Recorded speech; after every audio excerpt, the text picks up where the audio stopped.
Boussaïd. Les murs sont blancs, les fenêtres bleues.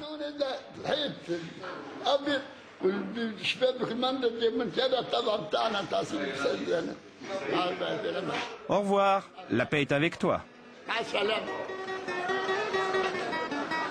Flâner au hasard en se laissant guider par son instinct et la lumière est la meilleure solution pour découvrir les charmes de Sidi Boussaïd. Et la nuit tombée, les ruelles et les places deviennent des scènes de théâtre.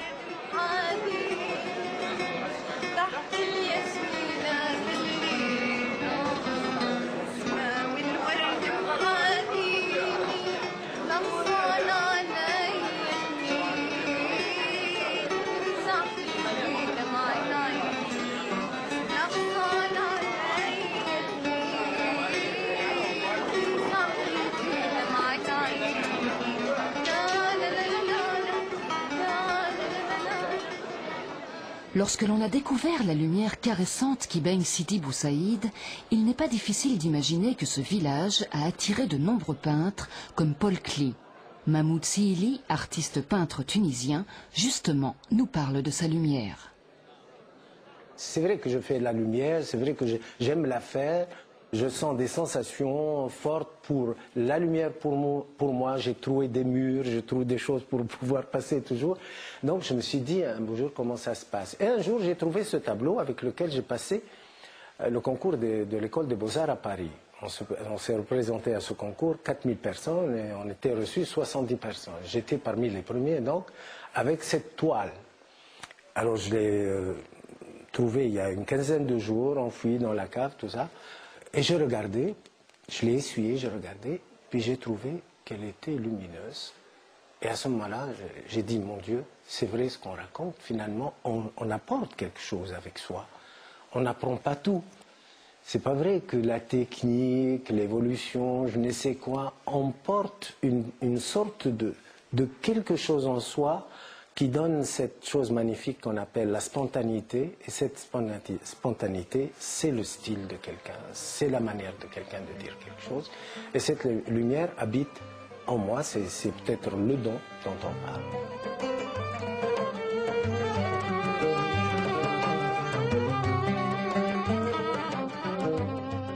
La Tunisie, c'est un très beau pays, donc je n'ai pas beaucoup...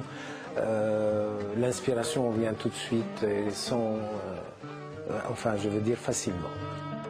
L'aspect de la Médina, de tout ce qui est Chénéni, tout ce qui se passe dans le sud, dans le nord, tout ça, j'étais en train de le faire, je l'ai fait et maintenant je reste un peu dans la Médina et c'est un peu ma jeunesse, mes souvenirs d'enfant qui viennent maintenant.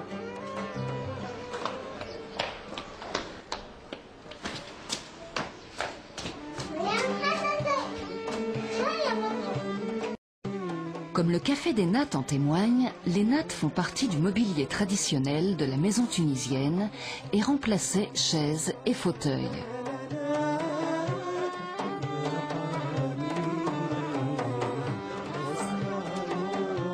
Étendues sur des banquettes de pierre, elles les modifient en canapés colorés. Elles servent en Afrique et en Orient de tapis ou de literie pour se reposer à même le sol. Il est donc tout naturel de trouver dans l'artisanat tunisien la confection de nattes. Il s'agit d'une pièce de tissu fait de brins végétaux entrelacés à plat, d'un travail plus ou moins fin suivant leur destination. Plus fines pour s'y reposer, les nattes deviennent plus rustiques et épaisses si elles sont destinées à recouvrir une partie du sol. Nattes de paille, de jonc, de roseau ou de raffia, elles sont soit naturelles, soit décorées, teintées ou peintes.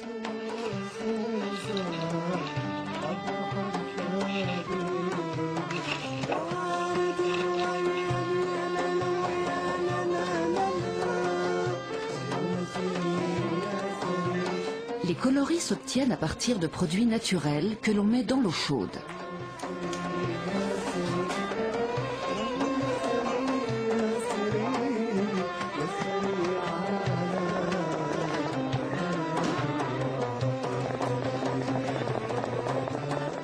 Les motifs reprennent souvent ceux traditionnels des tapis. Pour réaliser une natte de 1 mètre sur 3, il faut 1 jour et demi.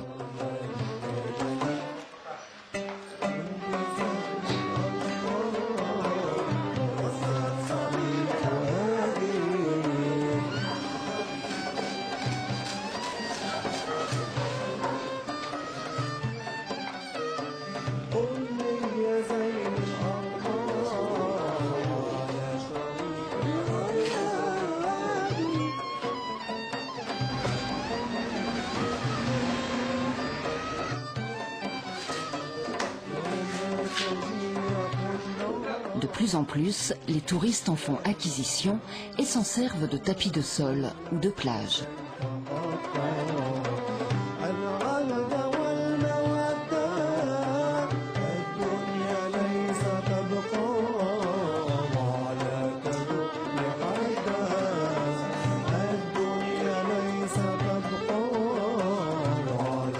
Autre artisanat très florissant en Tunisie, il s'agit de la broderie, un secteur qui emploie de nombreuses ouvrières. Chaque fille a son spécialité. Par exemple, l'une pour les paillettes et le quantil, l'autre pour le fil doré.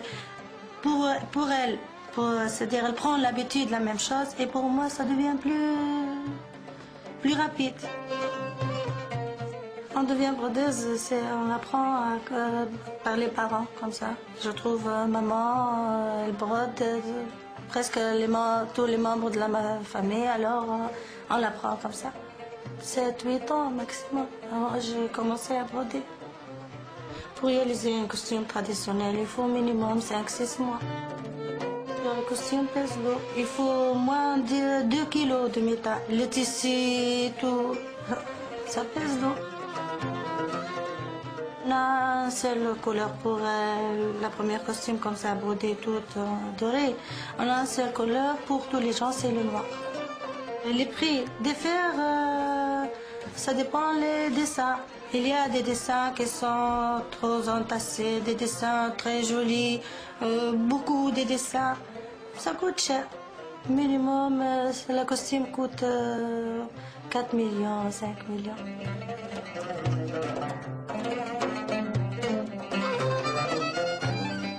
Lorsque le jour de mariage de la fille, elle porte notre costume blanche et tout, nous on peut porter celui-là, fouta blouse.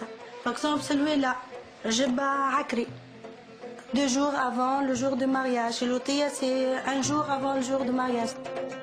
On doit porter le costume traditionnel. Tous les gens dans le mariage, tu le trouves dans la fête, tu le trouves avec le même costume. Toutes les filles, lorsqu'elles se marient, ils portent dans leur trousseau tous ces costumes. Mais le costume traditionnel, c'est quelque chose d'obligatoire dans les trousseaux.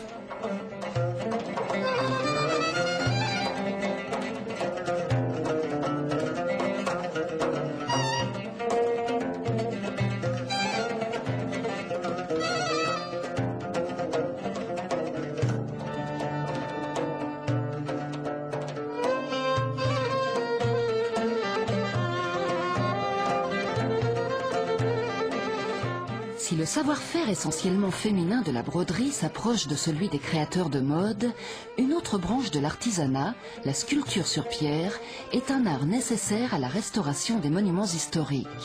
À l'Office national de l'artisanat de Nabeul, un sculpteur nous livre ses secrets. Premier rang, elle fait un trace, une ligne au milieu de 7 chapiteaux. Voilà, c'est comme ça. Après, un peu de l'eau, c'est comme ça, voilà, pour attirer le charbon. Après, je prends le maquette, je mets le maquette, le charbon, pour assortir le dessin. Voilà. Et maintenant, je prends le birin pour assortir le dessin sur le chapiteau. C'est comme ça.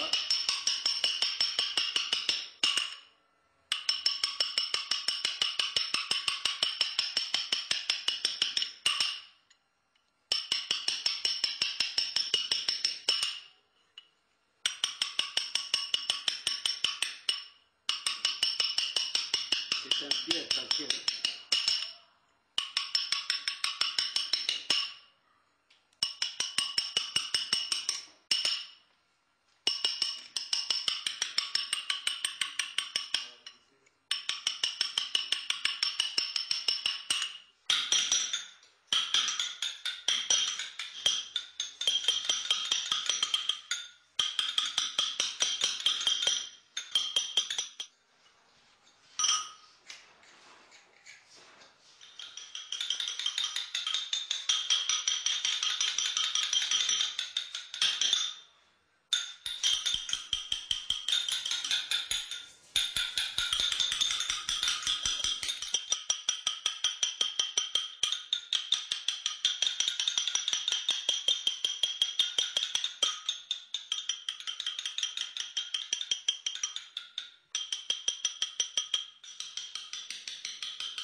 terminer maintenant.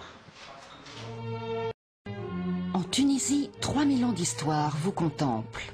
En flânant sur les traces d'Hannibal, venez à la rencontre de Carthage, la ville où le temps s'est arrêté. Avant la date 814, avant la naissance du Christ, nous avons à constater la présence de deux puissances maritimes et commerciales implantées sur les deux rives opposées de la Méditerranée. Et là, bien sûr, je parle de la rive orientale qui est contrôlée par les Phéniciens. Et ce qu'on appelle Phénicie, c'est l'ensemble des régions correspondantes à l'actuel Liban. Tyr, Sidon, Byblos, Beyrouth, Jérusalem, Gaza, tout ça c'est la Phénicie antique. Et puis la partie occidentale, et là je parle bien de la Grèce bien sûr. Et chacun de son côté a toujours essayé d'en occuper le maximum possible des comptoirs pour l'expansion de leur commerce.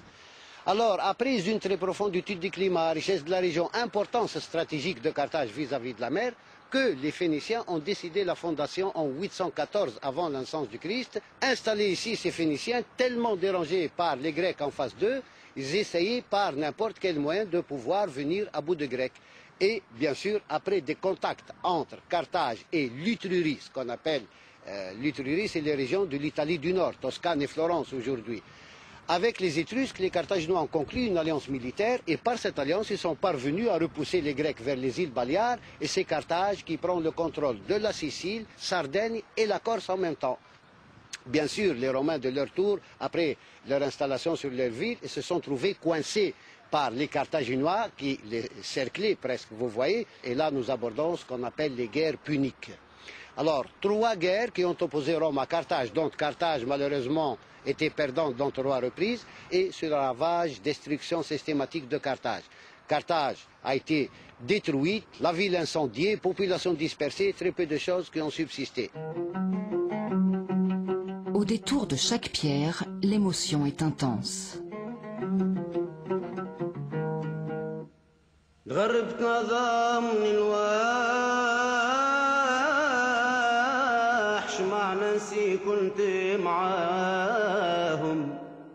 Et à partir de l'an 29 avant, Carthage a vécu romaine. Elle est devenue la métropolitaine de l'ensemble de l'Afrique du Nord et la 2e capitale après Rome.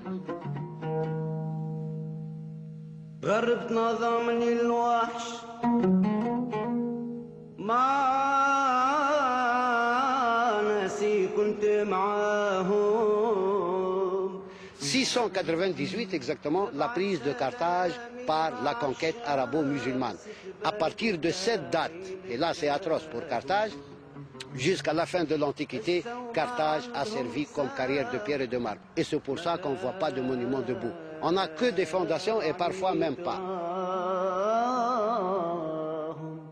Devant nous, nous avons un petit quartier d'habitation du 2e siècle avant la naissance du Christ. Et ces structures urbanistiques représentent l'unique exemplaire debout en si bon état par rapport à la destruction totale de Carthage. Au point de vue urbanisme, les Carthaginois étaient très avancés. Leurs constructions peuvent atteindre de 7 à 8 étages. Mais la majorité des étages étaient conçus avec du bois, ce qui a permis aux armées de Scipion de ne pas trouver de difficultés pour faire disparaître la ville. Ils ont mis du feu et tout est parti. Ce que nous avons devant nous représente juste le rez-de-chaussée de la construction. Alors Byrsa, cette colline, c'était l'acropole, la citadelle, la ville forte, la zone administrative de la ville de Carthage. Et Byrsa, c'est une appellation attribuée à cette région par le grand poète romain Virgile qui a inventé la légende de la fondation de Carthage. Voilà, alors nous avons là les fondations de la basilique civile. En vérité, toute la colline était cernée de ces constructions en forme de demi-cercle et en même temps, ils étaient utilisés comme réserve et magasin, vous voyez. Nous avons une statue romaine qui représente une dame, vous voyez, c'est pas identifié vu que la tête a disparu. Et pourquoi les têtes ont disparu? Alors là, c'est l'œuvre de la conquête arabo-musulmane. La religion interdisait la représentation du visage humain. On a volontairement mutilé, décapité les œuvres d'art. Vers 432, on trouve le nez de visage qui a sauté. Et là, les Vandales n'acceptaient pas le nez droit, alors ils ont fait sauter le nez, vous voyez.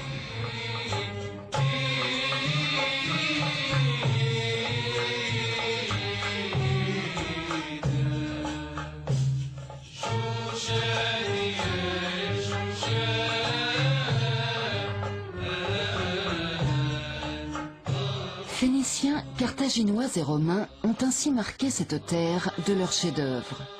Les salles du Musée national de Carthage exposent de nouveaux vestiges et objets dus à la poursuite incessante des fouilles.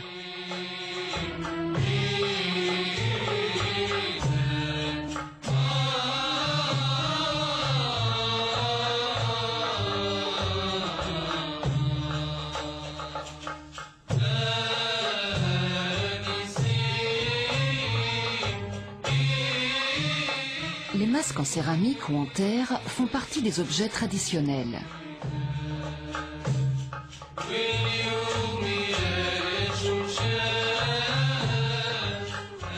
Alors, à part les têtes, il y a aussi les mains qui sont utilisées pour dégager les mauvais œils, le mal, les mauvais esprits.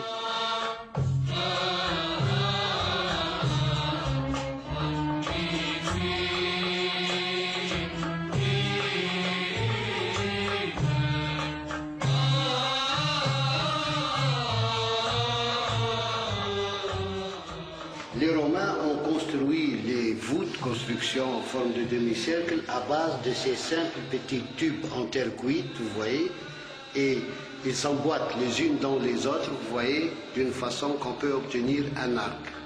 Au rez-de-chaussée, l'exposition permanente Sciences et archéologie est très instructive et parlante. Alors, ce n'est pas un four, ici c'est une maquette reconstitution du Tophet. Tophet, ou bien sanctuaire de Tanit, c'est le lieu où les Carthaginois ont pratiqué des sacrifices humains, dit-on.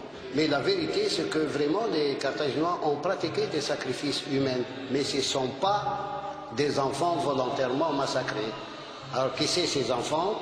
Ce sont les enfants morts-nés ou très peu de temps après la naissance. Pour rendre la créature inerte à la divinité, il organise la cérémonie pour qu'il redonne la vie. Voilà, c'est ça. Et là, vous avez les petites ossuaires et les stèles votives qui marquent l'emplacement de ce sacrifice.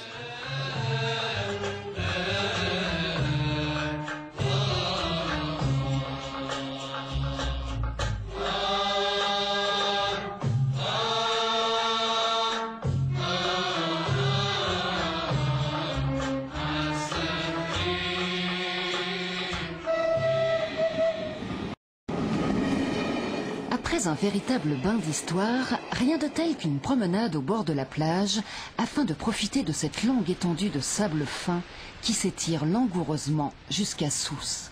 Là, il est possible de pratiquer le golf dans un site exceptionnel. Nous sommes dans la région de Sousse, au centre-est de la Tunisie, et à côté d'une ville qui s'appelle Hammam Sousse. C'est un golf qui a été créé en 1979, commencé avec 18 trous. Et il est passé à 36 trous actuellement. On a 18 trous réservés pour les débutants et 18 trous réservés pour les confirmés. C'est un golf qui porte l'étiquette d'un golf écologique. On ne fait pas usage à des produits chimiques. C'est une première en Tunisie et en Afrique, l'utilisation des produits biologiques pour le traitement des eaux. C'est un golf qui se caractérise par son emplacement. Il a un emplacement idéal. On a des trous au bord de mer, on a des trous sur la montagne, dans une vallée, dans la forêt. C'est un golf trop diversifié. Il se caractérise, il est parmi les meilleurs du monde en matière de biodiversification. C'est un golf qui compte d'innombrables espèces végétales. On a la principale plantation, on a l'olivier. C'est une plante originale, c'est une plante qui a existé depuis l'époque romaine. Et on a dénombré au moins 1400 à 1500 pieds d'olivier. On a d'autres espèces, on a le palmier aussi, 300-400 pieds de palmier. Et on a les eucalyptus, on a les pins d'Alep, on a planté en 6 ans, on a planté pratiquement presque 20 000 plants forestiers et plants d'ornementation. On a dénombré pas moins d'une centaine d'espèces végétales.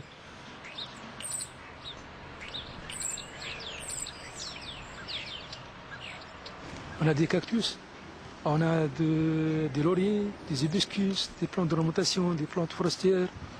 On a une large gamme d'espèces et de variétés de plantations, de plantes. Chaque trou a ses particularités ou ses spécificités. Le trou numéro 7, c'est l'un des trous les plus difficiles dans tous les parcours de Tunisie, je peux le confirmer. Devant le départ, on a un ravin de 145 mètres de long à gauche. À droite, on a la forêt. On a l'eau limite aussi. On a un fruit rétréci, réduit. Et on a le phénomène du vent, un phénomène naturel qui rend le jeu plus difficile aussi.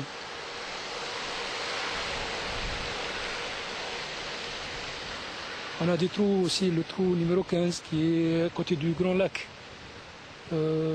Donc il faut bien survoler le lac. Aujourd'hui, on est là dans le trou numéro 15. On a une jolie vue là, panoramique. Comme vous voyez, il y en a un lac qui est assez grand. Le green se trouve exactement là, en l'axe derrière le lac. On est obligé là de jouer à gauche du lac. Puis on peut attaquer le green en deuxième coup. Ce par 4 là, il a 313 mètres de longueur. On peut, de temps en temps, si on a un peu de vent dans le dos, on peut attaquer aussi le green dans un seul coup. Et comme ça, on fait bien notre plaisir au golf.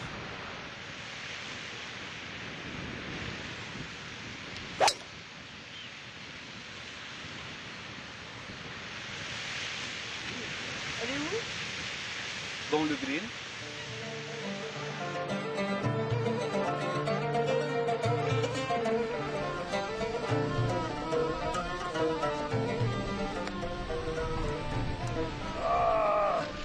Et au bord de mer, on a des trous.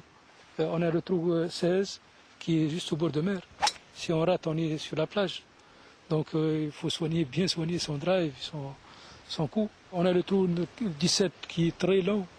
C'est le plus long de tout le parcours. Il est plus que 500 mètres. Donc c'est un trou très difficile à jouer aussi. C'est pas par combien? C'est par 5. Il est par 5.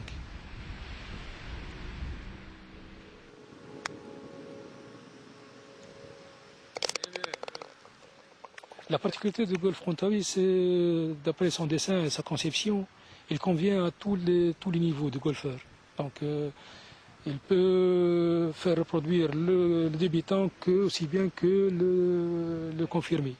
Il se joue en toute saison ici? Non-stop durant toute l'année. C'est un attracteur de clients durant la basse saison des hôtels. Parce que c'est la basse saison des hôtels, c'est la haute saison du golf.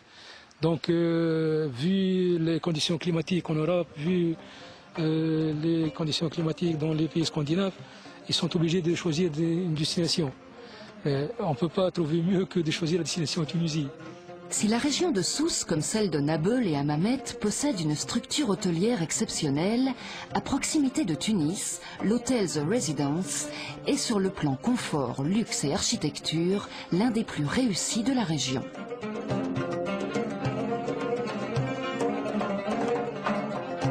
Surtout occupé par des hommes d'affaires internationaux, il a aussi reçu la visite du président français Jacques Chirac. On apprécie ici le calme, l'espace, la décoration comme le service. L'une des meilleures façons de se décontracter, c'est d'aller au hammam.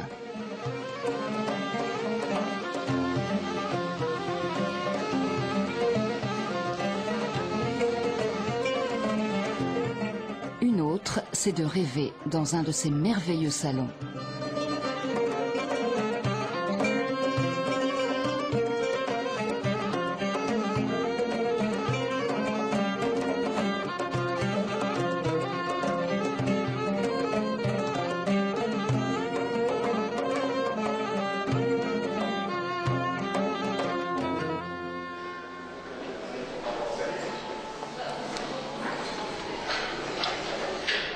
Quant à la restauration, à vous de goûter ou de suivre la recette du mérou, à la tunisienne.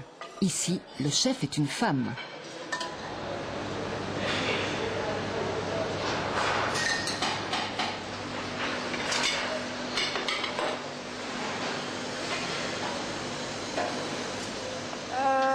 Je préparais le mérou, qabqabou, sfaxien, un poisson sfaxien.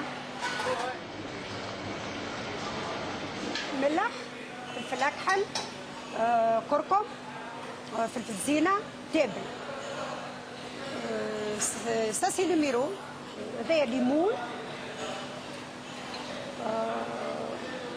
زيتون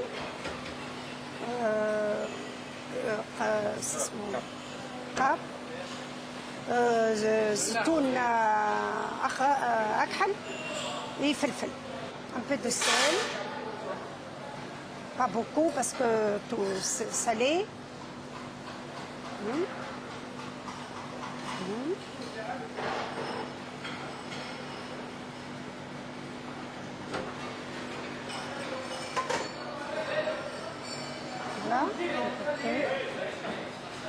Voilà.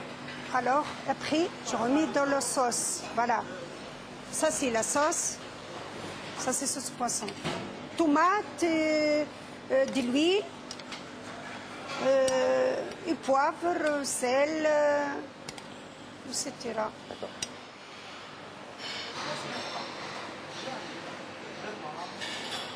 Ça, c'est limon. Un peu de limon. Voilà. Pas beaucoup, parce que salé. Ça, c'est zitoun. Ça, c'est kabar. Pas beaucoup aussi. Ça, c'est zitoun noir. Voilà. Ça, c'est felfel. Voilà, ça, c'est kabrabo. Ça, c'est terminé.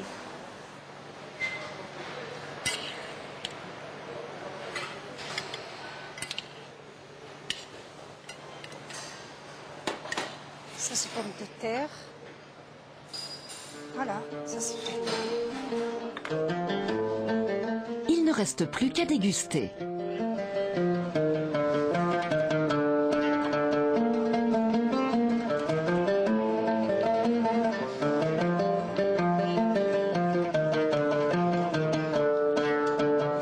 Puis, vous pouvez prolonger la soirée au Café des Nattes.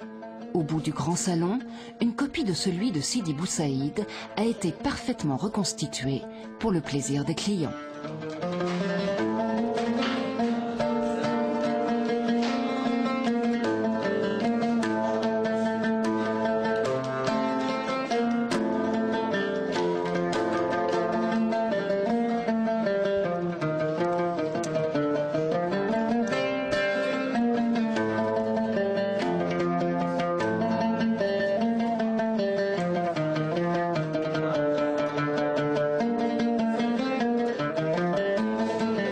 Pour les amoureux de la couleur, de la lumière, de l'histoire, ou pour tous ceux qui rêvent de savourer un thé à la menthe en contemplant la vie du pays, c'est une véritable invitation au voyage dans la magie de ce site éternel.